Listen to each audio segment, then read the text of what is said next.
गर्दबंदी जो देश वसण खां पोइ मारू माण्हुनि जे मुंहं ते मुल्कूं वापसि अची वियूं। थर जे मुख़्तलिफ़ इलाइक़नि खां ॾुकार सबबु लाड़ जे मुख़्तलिफ़ इलाइक़नि में माल समेत लटपराण कंदड़ माण्हुनि वस्कारे बाद लाड़ मां वरी थर जो रुख कयो आहे। ढगिन जा वॾा धण तेज़ रफ़्तारी सां बदीन शहर अंदरां थींदा थर जे पासे ॾांहुं काहींदा पिया वञनि। विच शहर मां ढगिन जा धण एतिरो त तेज़ी सां वञण लॻा जो खेनि धणनि पारां संभालण बि ॾुखियो थी वियो। थरनि मूजिबि जॾहिं बि थर में वस्कारो थींदो आहे त पोइ माल लाड़ में हिकु मिंट बि बीह न सघंदो आहे ऐं खेनि इशारो ॾींदो आहे त हितां हलो। टिंडो ग़ुलाम पुलिस पारां 4 ॾींहं अॻु बहिराणी मोरी वटां कार्रवाई करे चर्च रखण जे इल्ज़ाम में मंशियात फरोश गुलूम बहिराणी खे गिरफ़्तार करे मदद केस दाख़िल कयो हो, जंहिंजी कोरोना टेस्ट हाकारी अची वई आहे, जंहिंजे टिंडो मोहम्मद ख़ान सिविल अस्पताल जे डॉक्टरनि पारां तस्दीक कई वई। होॾां टिंडो ग़ुलाम थाणे ते लाकअप जवाबदार गुलूम बहिराणी में कोरोना पॉज़िटिव अचण बाद थाणे जे अमले में बि वायरस जो ख़दशो ॾेखारियो पियो वञे, जंहिं सबबु मुख्य शहर समेत भरपासे ॻोठनि में कोरोना वायरस जा मरीज़ मौजूदु थी सघनि था ऐं थाणे ते मुक़ररु पुलिस अमले जी कोरोना टेस्ट नाहे कराई वई, जंहिं सबबु इलाइक़े में ख़ौफ़ पखिड़िजी वियो आहे। ॿिए पासे मुतासिर जवाबदार खे आइसोलेशन सेंटर टिंडो मोहम्मद ख़ान मुंतक़िल कयो वियो आहे।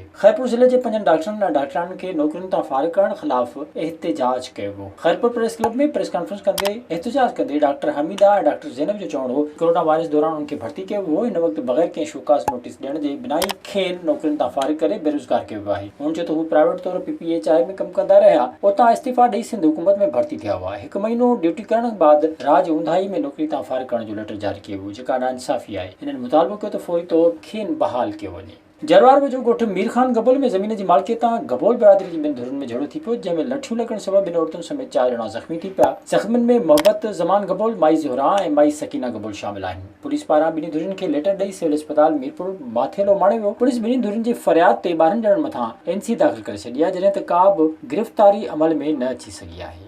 विज़िट कयो अवामी आवाज़ मीडिया ग्रुप जी वेबसाइट awamiawaz.pk